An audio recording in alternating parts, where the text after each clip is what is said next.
Welcome back to part 4 with me, Jeff and Gary. Awful.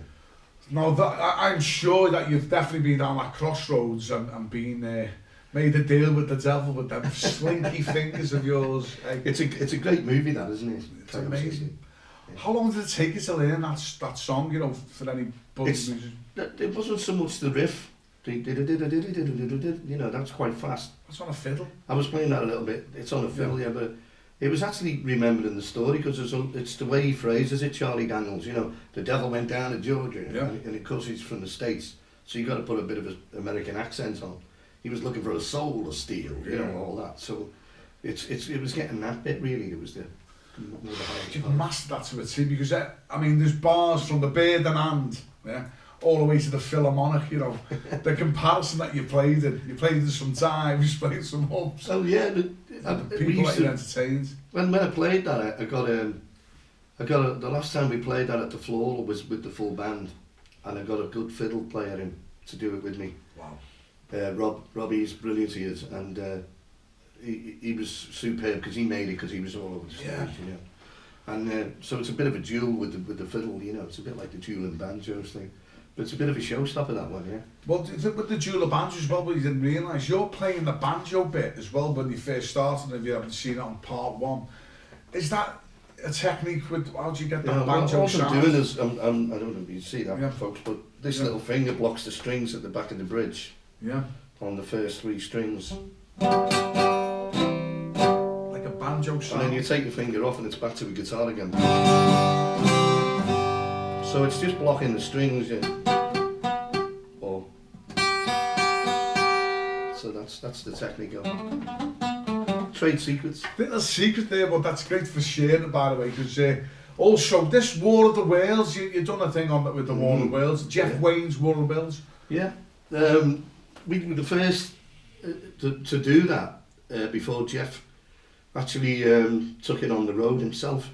And the story behind that was, I had this, I wake up sometimes and think, I'm in the middle of the night, what I'm going to do, the different shows. And I wanted to do War of the Worlds, but as a play, if you like, with live people, because as you know, it's a concept album. Yeah. Richard Burton was the narrator on it, you know. No one would have believed in the last years of the 19th century. Human affairs would be watched from the timeless worlds of space. But anyway, I thought, this is brilliant, this. We can have a narrator live on stage. We can do the music, which was very hard, by the way. It wasn't easy to do. And I got Paul Brooks in, who was a wizard on keyboards. Yeah. Very, very talented keyboard player, Paul. So what we decided to do, Paul did all the string arrangements. We brought in a 12-piece string section of all good players who we knew. And what I did was sent away to Jeff Wayne for permission to do this. And we got live people on stage. So the Judy Covington bit, we got Pauline Daniels to play that. Pauline's brilliant, as you know. The bit where he goes, no, Nathaniel, no, there must be more to life. Got Pauline to play that. We got Mark Lacey to play the David Essex bit, the artillery man, Brave New World. He done a fabulous job on it, Mark, the old mate. Follow me, yeah, follow. And we got Roger Phillips from Radio Merseyside, because he had that big, rich voice, you know, to do the Richard Burton bit. And we got Phil Jones, who's one of the best people I've worked with on stage. Phil Jones from Up and Running fame. Remember that song, Johnny and Marie were soul lovers? Yeah. That was Phil's song, but we got him to play the Phil lineup bit. He was the parson, you know, he goes out to confront he thinks the devils, you know, the Martians. The Martians, yeah. He was brilliant. And we got Alex McKetney from a band called Rigsby's Cat to do Thunder Child. He's got a great voice. So we put a 9-piece band together, right? Steve Lloyd was on second guitar with me, another local lad, great guitarist, must mention Stevie. 9-piece band together, the best sound system we could possibly get by ad-lib, and we did it in surround sound. So all the effects that are going on in the theatre were really eerie. Yeah. And we got ad-lib to put this wonderful laser lighting show in. So we did the gig, sold it out. standing ovation after the first half. And you went, Gaz, didn't you? Yeah. And so we had a standing ovation first half, second half. Never been done before. Wow. Live on stage. Jeff Wayne had given us permission, but he said, we're going to send 2 people down. And at any time, right, we don't feel that this production is working. It was all in contract. We can pull the plug on it. Yeah. If it's going to discriminate my work in any way, we can pull the plug on it. So we paid him 15% of the gross. Pressure as well. Yeah. As well. Yeah. 15%. Yeah. Plus we had to pay money towards Orson Welles, because it was his family. His family is their idea. You have to still pay towards that. War of the Worlds still belongs to Orson Welles. Yeah. So anyway, we come into agreements on everything. Done that. Covered the costs. Didn't make a lot of money, but we put 6 months' work into it. But it was done. So I said, right, we'll put it on the Empire now. Liverpool Empire. Yeah. 2 weeks. So I phoned up Rob Fenner, who'd done Tuppence Across the Mersey, the Alan Forrester wonderful play. And he was a mate of mine from Alternative Radio, as you know, great songwriter, Rob Fenner. So I said, the people you know in the Empire, would they be interested in War of the Worlds? So Rob said, yeah, I'll sort the dates out for you.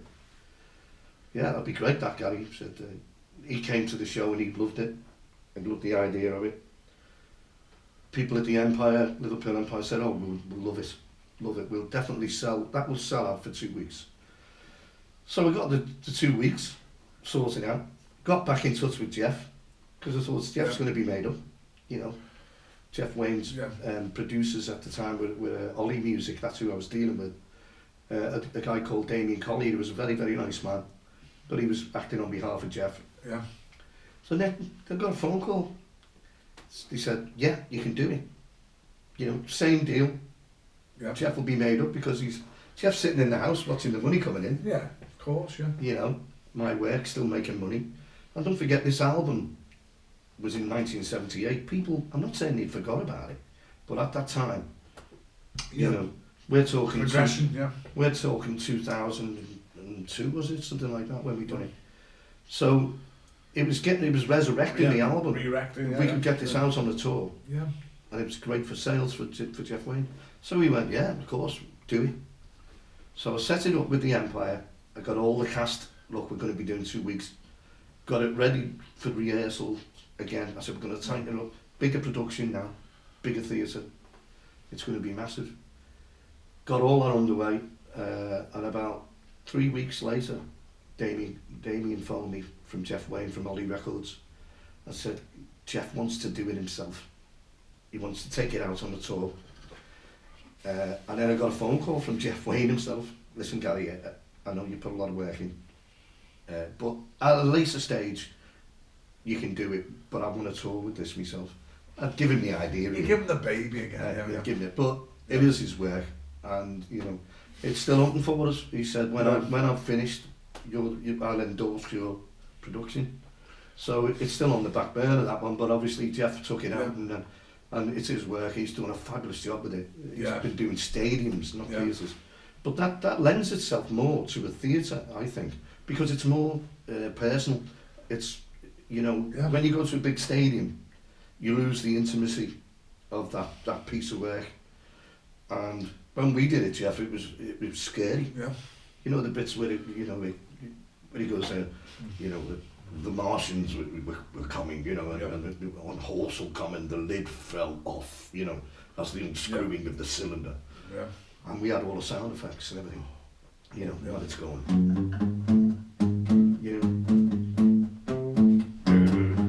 You know all that. Yeah. And he did all, you know, the lid fell off. It was scary, yeah. And it's great in the theatre, because I remember my brother Larry saying to me, "That's the best thing you've ever done." This was your idea. You're thinking, just say you're in bed, little head scratcher.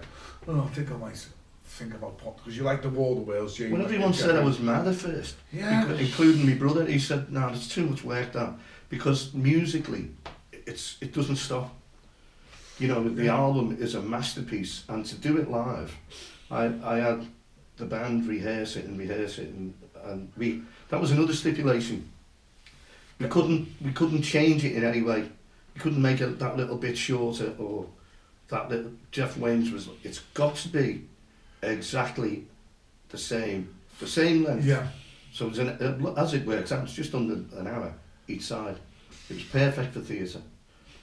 Even the end bit where we have the, the fighter jets are coming in and stuff like that. Had all the sound effects done. The Big Ben bit where he goes, by the time it reached London, Carrie and her father had gone, and we went to the Justin Hayward. The summer sun is fading as the year grows on. All stuff like that. And darker days are drawing near. I love all that, you know. See, that's what. But with the orchestra, it was great, you know. But who knows? We might do it again in the future, and we've got good relations with Jeff Wayne. Yeah. So it's still, the door's open. You know, I'm surprised Jeff didn't say, "Come on, Gary, come aboard." But you never know. Jeff, get on. Well, he was getting big stars in. Like he got Justin Hayward in, didn't he? You know, he got Justin. He got the likes of Jason Donovan and Marty Pello to play different parts and that. Because it's Jeff Wayne's work and it's wonderful. It's one of my favourite ever pieces of music of all time. Masterpiece. You know, we always give admiration to fellow musicians, and my admiration, because some of your songs that you wrote, and even Jerry Marsden give you a big thumbs up. Yeah. Will be coming out shortly, so I hope you've enjoyed today with Gary Murphy. Yeah. Cheers, folks. Please give us a like and subscribe onto our channel and share for our local talent. Yeah. Well, worldwide talent. And but stay safe. Yeah. Stay safe. I'm going to try and finish, because I'm going to get my gag in on Gary Murphy. I'm going to play the song that I was obviously with. I was on the Cavern Walks. You might have seen it, Spiders in the Path, where Uzi Production team took it down to Matthew Street, and we captured the moments. You sent me this on the phone, didn't you? It's a CF. If he messes up, I'll watch you now. I'll jam in with you. C. C to the G. Take that. So now.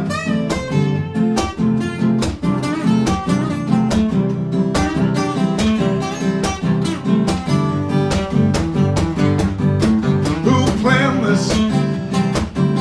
Can you understand it? Who feels the same as I do? What evil committed such crimes? They think we're blind to something as they do. Oh no, we get no answers. They take the chances for the evil that they do. Oh no, they grin and laugh as we're all just spiders. Yeah, the bad. They control us. They behold us. They own all our worldly needs. They're not human.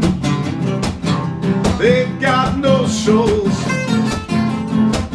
And one day it will all be revealed. Oh no, we get no answers.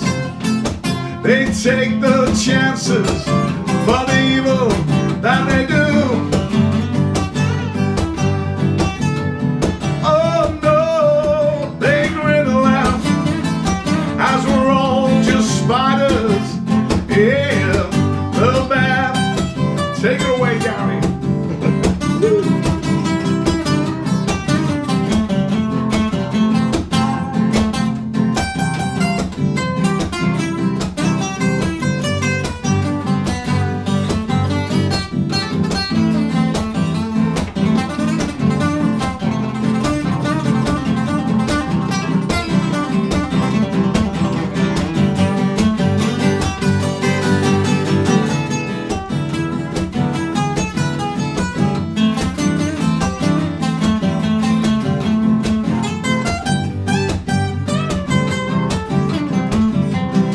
Where's our freedom? Where is our life? They're slowly killing us without a fight. There's a war that we don't know. They've caused it all. Sit back and watch the show. Oh no, we get no answers. They take the chances for the evil that they do.